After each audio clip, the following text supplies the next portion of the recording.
Yang saya hormati Bu Sekjen, para pengurus DPP yang juga sekaligus instruktur, Ketua DPW BPNI Provinsi Kepulauan Riau beserta jajaran, yang saya hormati para Ketua DPD BPNI beserta rombongan, panitia dan hadirin yang berbahagia. Tidak mudah menyusun jerami. Jerami ditumpuk dengan batangnya. Tidak mudah menjalani terintegrasi jikalau sungguh-sungguh terasa manfaatnya. Mari kita bersyukur kepada Allah Subhanahu wa Ta'ala, Tuhan yang Maha Kuasa, yang senantiasa memberikan kesempatan kepada kita untuk bisa tetap tegar, sehat, dan punya waktu luang untuk kita bisa hadir di sini untuk khususnya 2 hari ini melaksanakan kegiatan raker dan terintegrasi. Dan alhamdulillah di penghujung acara ini ya, saya kira nggak ada laporan yang sakit ya, semangat semua ini. Malah minta tambah 1 hari lagi. Ya, pertama saya ucapkan terima kasih atas segala perhatian yang tertumpah ruahkan kepada kegiatan 2 hari ini, yang mana kegiatan ini tentu saja ada Pak Rupiah di belakang. Beliau memang orang tua, jadi lihat di belakang, lihat siapa yang bandel ini. Ya. Kegiatan ini memang dalam rangka kapasiti kita sebagai pengurus organisasi yang tentu pada akhirnya akan mendapatkan yang namanya kinerja kita yang optimal untuk mencapai tujuan organisasi. Di dalam prosesnya terjadi keselarasan yang kita sebut sinergisitas, terjadi harmonisasi ya antar sesama level ya, sehingga organisasi kita berjalan efektif. Bapak yang saya hormati, saya ingin sedikit di luar BOT, barangkali saya juga harus kesempatan memberikan beberapa hal, karena kemarin sambutan di pembukaan itu agak buru-buru karena gubernur kata protokolnya cepat-cepat gitu ya, jadi kelihatan gelagapan. Oke, saya mulai juga dengan hari ini kita lihat kan kompak kita ini ya, batik semua ya, kecuali saya, Bu Sekjen dan Pak Adil, karena dalam protokolnya sambutan pembukaan ya acara formal itu harus pakai jas kan. Makanya kemarin saya nggak berani masuk karena saya nggak bawa batik dan materi saya juga udah selesai gitu kan ya, jadi saya main pingpong aja. Siapa yang dari rumah sakit daerah Bintan? Semalam saya ada kenalan baru, suaminya ibu siapa itu, dokter spesialis kulit ya, kepala penunjang, tinggal ya, dan siap saat mengantar kemanapun. Akibat persaudaraan. Apalagi kita itu pingpong aja bisa begitu ya, apalagi kita dilahirkan dari rahim yang sama, yaitu rahim profesi, sehingga maksudnya kalau teman susah pasti kita juga rasakan susah. Inilah satu bentuk solidaritas kita sesama, itu makin keinginan kita, harapan kita makin erat. Orang yang tidak diikat dalam satu nilai yang sama saja bisa bersilaturahim, bahkan beda etnis lagi kan. Apalagi kita sesama bangsa Indonesia kan, sesama perawat, rasanya solidaritas itu harus terus-menerus dipupuk dan ditumbuh kembangkan. Rasa solidaritas ini akan mengurangi paling tidak mengurangi konflik-konflik yang kecil yang akan timbul ya. Dan tujuan akhir solidaritas ini akan membentuk sebuah persatuan yang kokoh di antara kita ya. Oleh karena itu saya juga tadi mau diajak foto sama teman-teman Batam tuh nggak konsen. Tapi jadi juga akhirnya satu bait pantun. Terkenallah syair Dwi Bangga, penyair dari zaman yang lama. Jika persatuan kita tetap terjaga, PPNI besar disegani semua. Sekarang sudah kita mendapatkan buahnya, kita cukup disegani. Kalau nggak disegani, untuk apa Pak Gubernur datang malam tadi, kemarin malam, ya kan? Untuk apa Pak Gubernur nawarkan 500 juta, ya kan? Karena merasa bahwa PPNI diperhitungkan, ya. Tapi kita berharap PPNI diperhitungkan itu bukan karena masanya yang banyak saja, gitu. Tapi karena satu ada hal-hal yang memang membuat kita dapat diperhitungkan dari karya-karya kita, jadi dari kerja-kerja kita, gitu ya. Nah ini teman-teman semua, di tingkat nasional pun ya, saya mau kemarin belum sempat cerita, di tingkat nasional pun itu ya kita berusaha juga untuk mewujudkan visi kita menjadi organisasi yang disegani oleh organisasi lain, ya. Kalau di bidang kesehatan itu saya sudah cerita ya di arahan kemarin, ya, alhamdulillah banyak yang mesti dibanding ke PPNI, ya. Nah orang yang mesti dibanding ke PPNI ini menjadi tantangan buat kita nih pengurus, ya, apalagi pengurus DPP. Kalau banyak yang kurangnya, maka studi bandingnya studi banding untuk kekurangan-kekurangan, gitu ya. Kan nggak enak ya, kalau studi banding kita itu untuk memunculkan kelebihan-kelebihan, gitu ya. Makanya setiap waktu kita terus-menerus melakukan perbaikan-perbaikan sistem, nah, sehingga orang lain merasa bahwa oh PPNI itu luar biasa, gitu. Ya. Yang pertama, di awal-awal itu tidak semua organisasi profesi punya gedung yang sendiri mandiri. Waktu kita berdiri itu tahun 2018, seingat saya yang baru punya itu adalah ID. ID pun itu menurut ceritanya hadiah dari para tokoh-tokoh dokter di zaman dulu, namanya Dr. Soeharto, ya. Begitu juga IBI, Ikatan Bidan Indonesia, itu pun hibah dari, kalau tidak salah itu istrinya Menteri Kesehatan waktu itu yang memang bidan, kan. Saya kalau nggak salah ya, saya lupa. Nah, tapi PPNI mempunyai kantor itu dengan keringat sendiri. Nah, ini yang dilihat orang. Bahkan kemarin Pak Menteri Kesehatan datang ke kantor PPNI. Itu baru ke PPNI. Di organisasi profesi yang lain itu belum datang. Bahkan setelah itu saya posting di grup ketua-ketua OP, agak miris juga tuh. Ada Pak Menteri di sini, Pak Menteri tolong dong jangan pilih kasih. Kenapa ke PPNI saja? Kami dong mau dikunjungi, kira-kira gitu ya. Nah, tapi pastilah mengapa Menteri Kesehatan mau datang ke kantor PPNI. Ya. Tentu ada sesuatu, bukan sekedar kita banyak, tapi ada sesuatu hal yang memang memberikan kesimpulan pada dirinya bahwa ya saya akan kunjungi dengan berbagai tujuan, ya. Dan kita ajak keliling walaupun kantornya kecil, ya. Kantor kita itu kecil sekali, ya. Hanya 359 meter persegi itu luas tanahnya, ya. Ya kalau di daerah menurut saya sih harusnya lebih besar gitu, misalnya kalau PPN, DPP. Kalah sama kantornya Pak Budiman itu. Ya, Pak Budiman lebih luas kantornya, ya kan? Pak Willy juga jangan lebih luas itu, ya. Tanahnya itu. Surabaya itu Pak Muzakir juga mungkin lebih luas, ya. Tapi kantor kita itu kemudian dilihat naik sampai lantai 3, sampai musola Pak Menteri, sampai melihat roof, ya.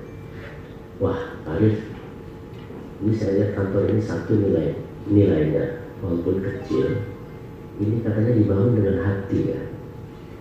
gitu. Kok bisa Pak? Saya dari bawah sampai ke atas ini bersih dan penataannya luar biasa, tidak ada ruangan yang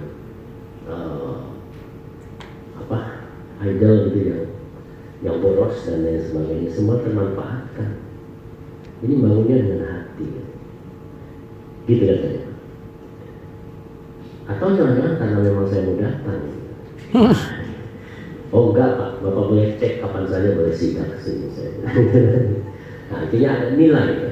Jadi nilai. Kita juga organisasi profesi, sama-sama organisasi profesi, tapi nilai kita apa? Ini yang harus kita bangun teman-teman. Ya. Ini yang harus kita bangun.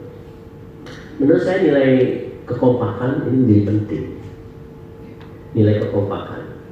Nah, mungkin salah satu saat ini pemerintah atau maupun pemerintah daerah mendekati kita karena kita tidak terpecah belah.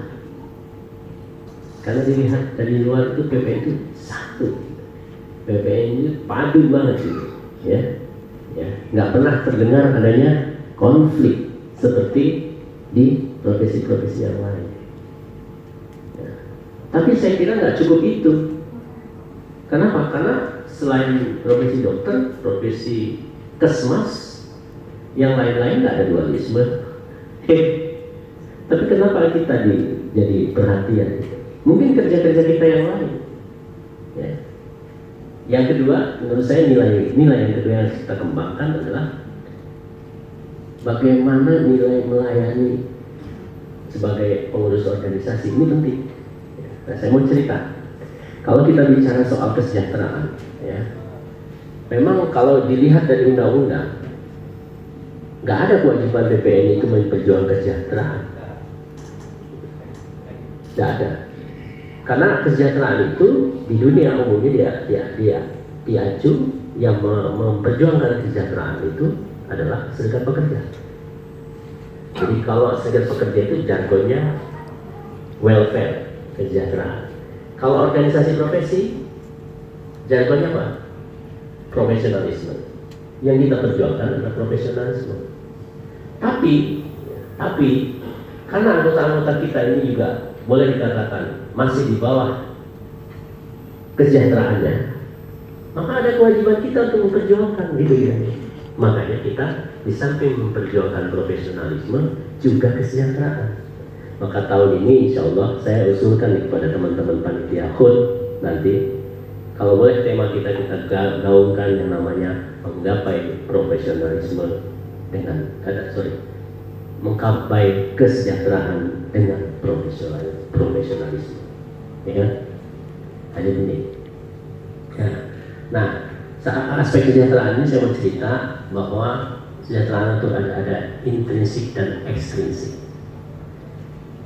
Apa sih yang BPN lakukan untuk kesejahteraan ini? Kalau mau diukur dengan uang, saya kira kita bukan pemberi kerja. Teman-teman di rumah sakit, apakah BPN ini bisa memberikan gaji tambahan untuk Anda? Kan tidak bisa.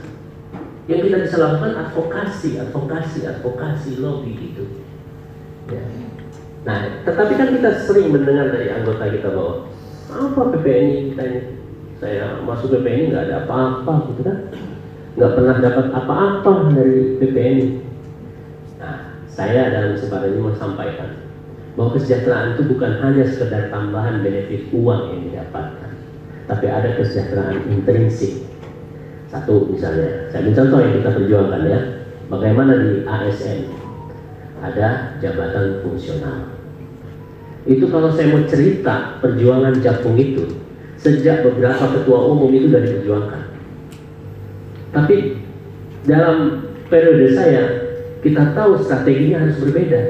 Dan alhamdulillah, jabatan fungsional itu menyebabkan yang selama ini tidak pernah berhasil diperjuangkan, yaitu bagaimana lulusan nurse itu setara dengan apoteker dan dokter. Tapi alhamdulillah 2019 itu kita berhasil memperjuangkan sehingga lulusan nurse itu golongannya 3B. Itu harus dilihat sebagai aspek kesejahteraan gitu, ya, intrinsik, ya. Yang kedua, hukum retaker. Hukum retaker ini menjadi momok yang luar biasa sebelumnya, ya kan? Hukum retaker, teman-teman sudah ada 5 kali, 6 kali tidak lulus, tapi padahal dia sudah bekerja, bahkan bekerja jadi tenaga inti di pulau-pulau sana. Tapi miris, dia belum lulus uji kompetensi, yang akan terancam insentifnya, terancam karirnya, terancam kontraknya, terancam, bahkan terancam tuntutan hukum karena tidak punya izin. Apa yang PPNI perjuangkan? Ya, kita lakukan advokasi dan lobby pada Menteri Pendidikan dan Kebudayaan. Dan dengan berbagai kali perjuangan, alhamdulillah, akhirnya kita mendapatkan mandat untuk melakukan uji kompetensi retaker.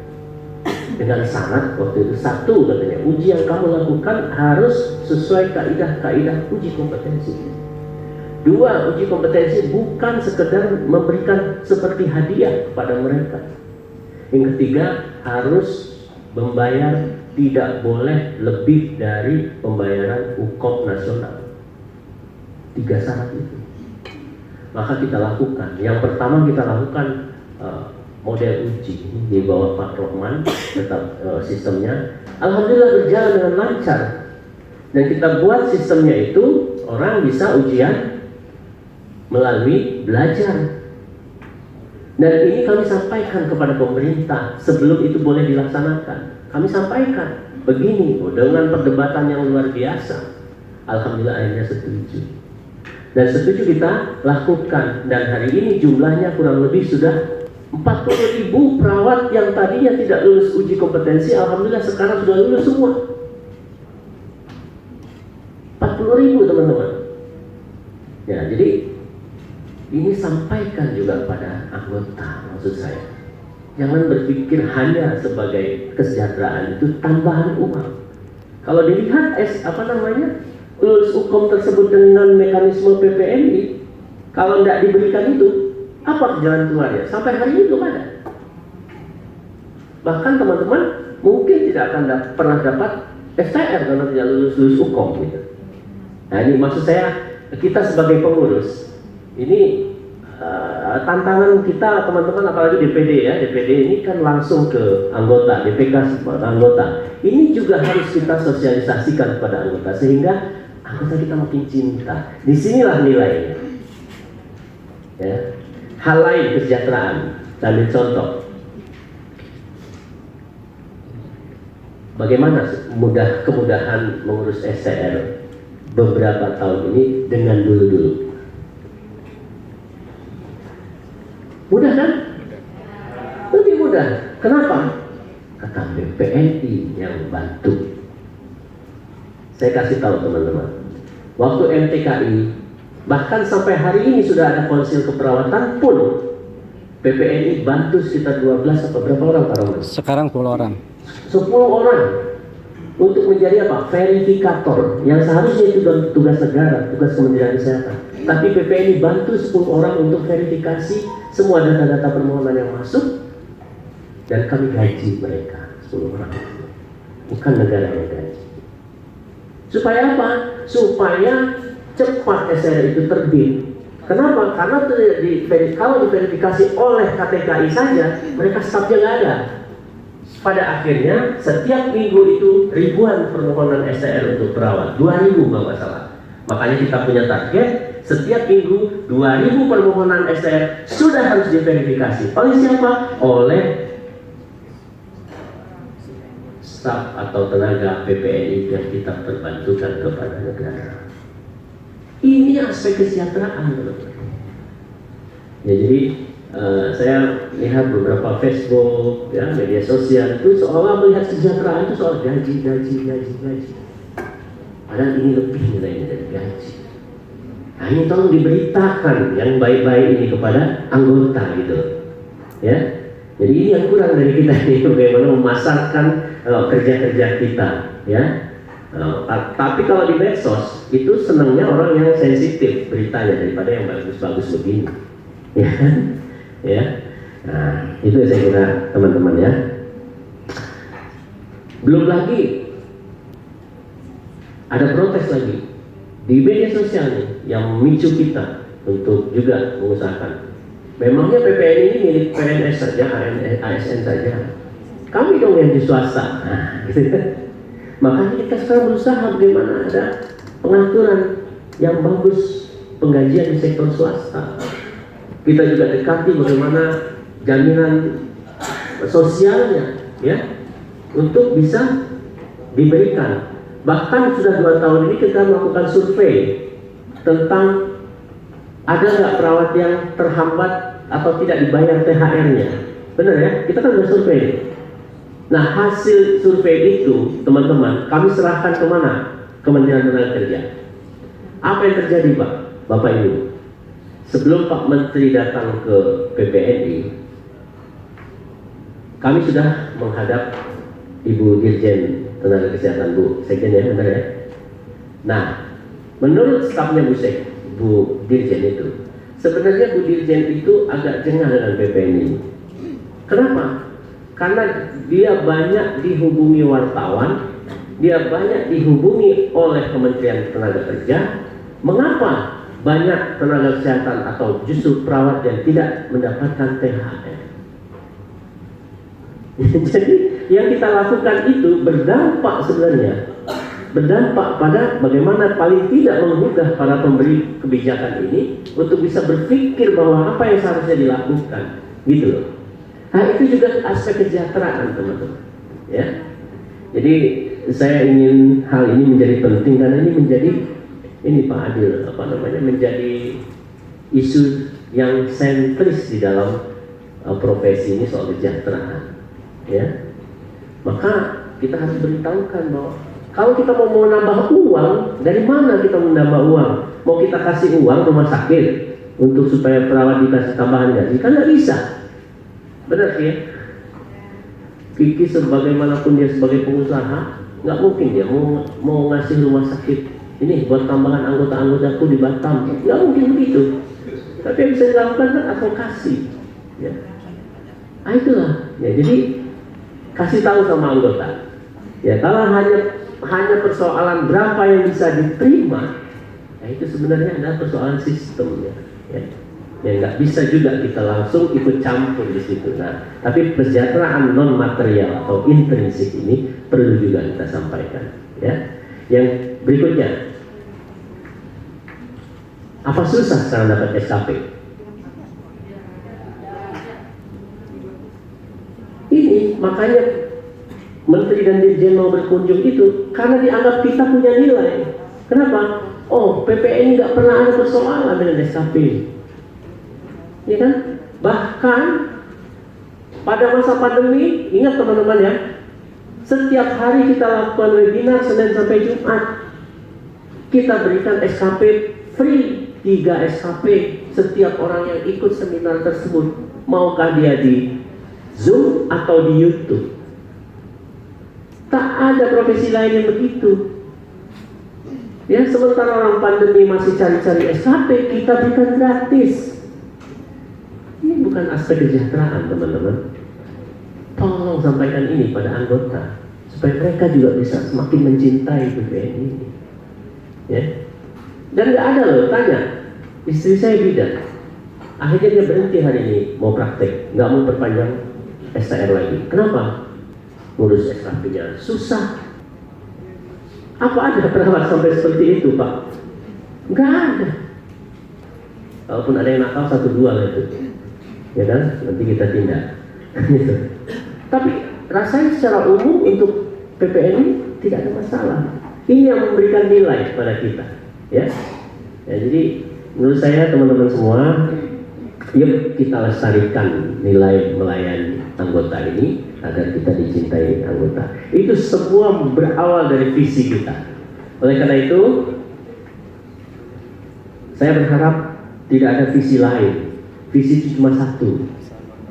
Visi yang kita sampaikan kemarin, terjemahkanlah itu di provinsi sesuai kearifan lokal, terjemahkanlah itu di DPD sesuai dengan kearifan lokal.